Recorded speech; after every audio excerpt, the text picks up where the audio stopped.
Good afternoon, brothers and sisters. I just want to share a quick one with you. The first one is the revivals in Tennessee.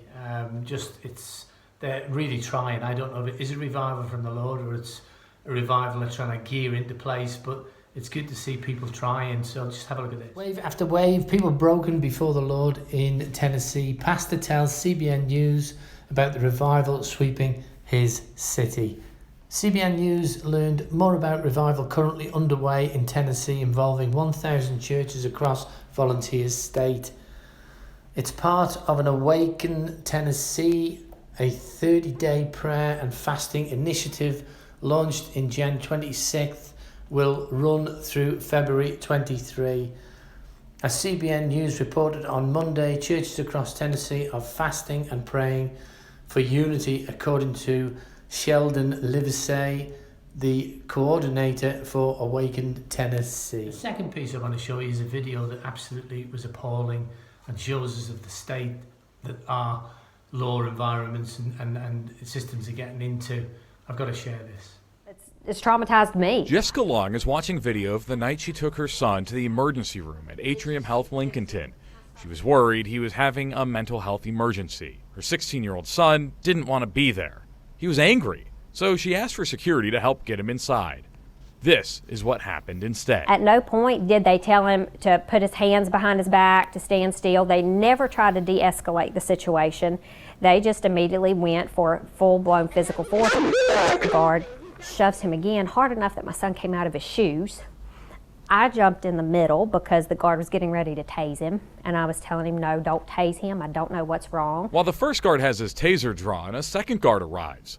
The taser's put away and Long headed for her car. She wanted her son to stay and get treatment, but she didn't think this would happen next. As soon as I turned my back, the second security guard grabbed him around his neck in a chokehold and slammed him down on the ground. He was immediately bleeding. As all this is happening, what's going through your mind in the middle of it?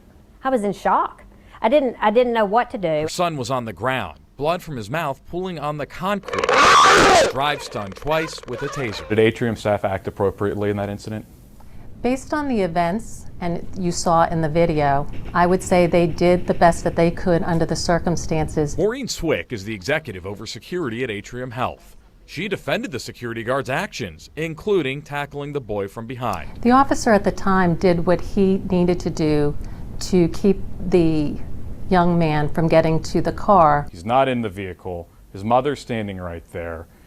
There doesn't appear to be any warning that he's going to jump on top of him. Again, is that appropriate and within the training guidelines for Atrium security officers?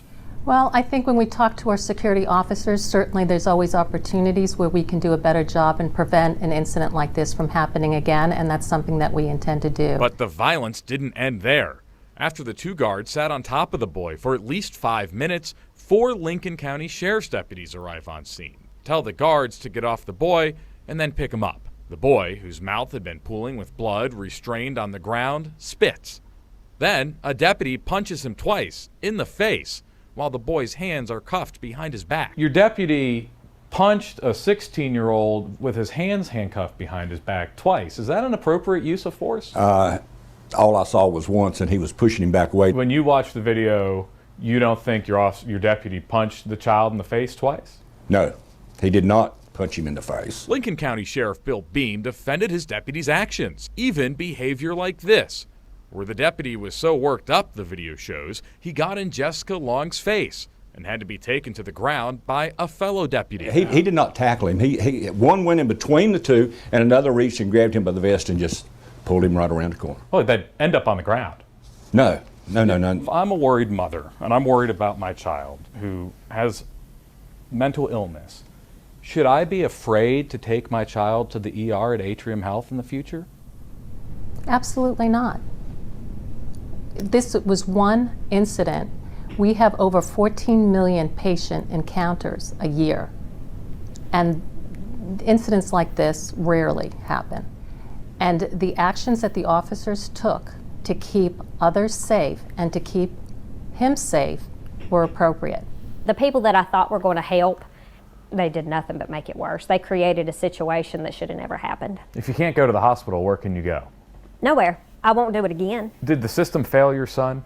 Absolutely. I hope that wasn't too shocking for you, because it was shocking for me, to be honest with you. And it shows you the state that this world is becoming, to be honest with you. You know, a policeman, 3 men bullied a 16-year-old. So it should be sentenced to life for me, but I'm not in the control. But it shows you what's happening. We've gone from one extreme to the other, and it's just not frightening. It's just knowing the end is coming. So, brothers and sisters, I'll leave you with that saying, may God bless you, keep you, make his face to shine upon you, and be gracious to you. God bless.